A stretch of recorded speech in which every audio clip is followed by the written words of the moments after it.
What's up, guys? I'm Cameron Bertuzzi here looking at another objection to Christianity. This one basically goes like this. If heaven is so great, then why didn't God just create everybody in heaven? And in fact, this question is so interesting that it has professional philosophers and theologians like puzzling over it themselves. So here's what we're going to do in this video. First, we're going to get a little clarity on the objection, how it actually goes. Second, we'll look at how Christians could respond. And then third, I'm going to offer 3 reasons why God wouldn't just create everybody in heaven.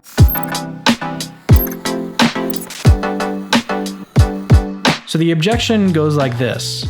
Heaven is still going to have A, free will, and B, no sin. But then why in the world didn't God just start us out in heaven? Like, what is the point of all of this suffering and moral evil on earth? Here's a more theological way of framing this question. If God foreknew what was going to happen, why didn't he create a new heaven and a new earth from the beginning and forego this world of suffering?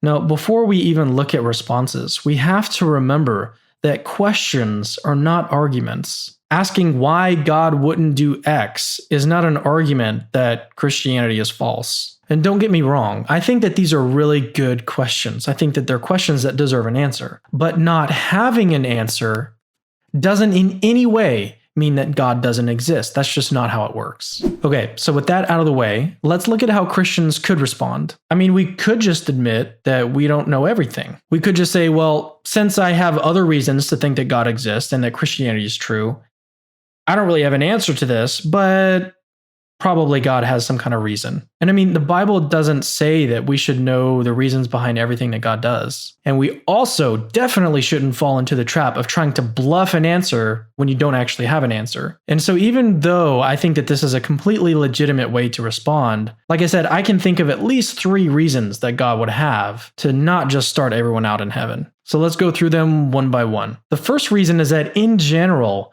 it's just an extremely great good that people can choose to be in heaven. Now, I say in general because obviously not everyone has this chance. But in general, being able to choose to love God and enter into a relationship with Him is a great good. Suppose that a scientist, like a mad scientist, came up with some kind of love serum that could make anybody you want fall in love with you. Like, it might be fun to dream or think about using this serum on somebody, but would you actually want to use it? Wouldn't forced love be less valuable than actual genuine love from someone coming to love you on their own volition? I mean, if you think about it, would a relationship based on a love serum be love at all? The answer is clearly no. The second reason shines light on the unthinkable goodness of what Jesus did on the cross for us. I mean, sacrificing yourself for your loved ones or people that love you back is a really, really fantastic good.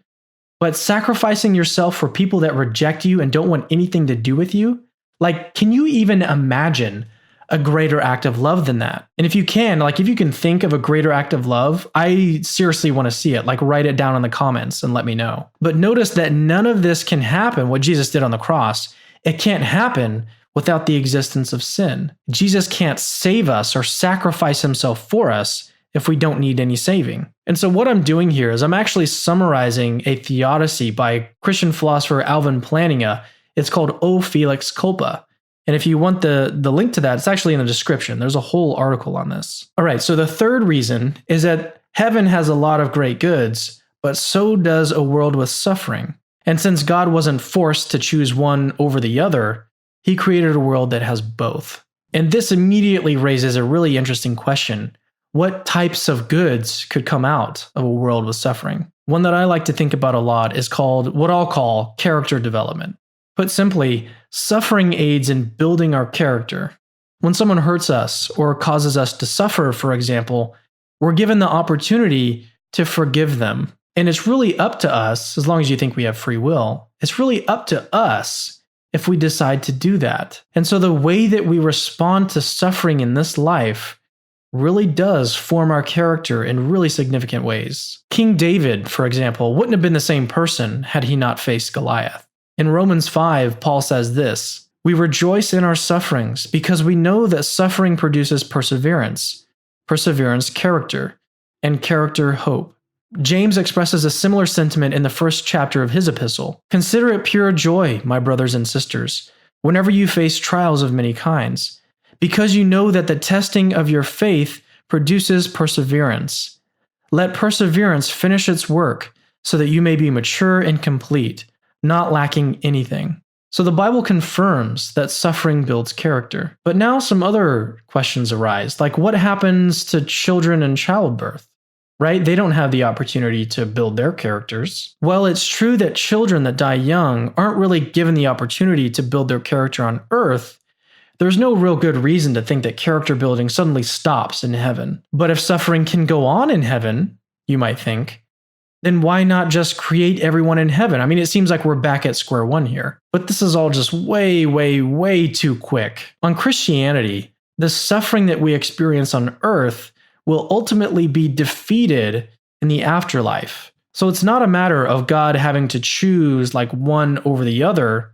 Evil is defeated either way. And it's also important to note that the character development that goes on in heaven is different than the type of character development that goes on earth. And it's not that one is like better than the other one, they're just different. As an analogy, it's great that a lot of animals use eyesight to survive, but it's also great that bats use sonar.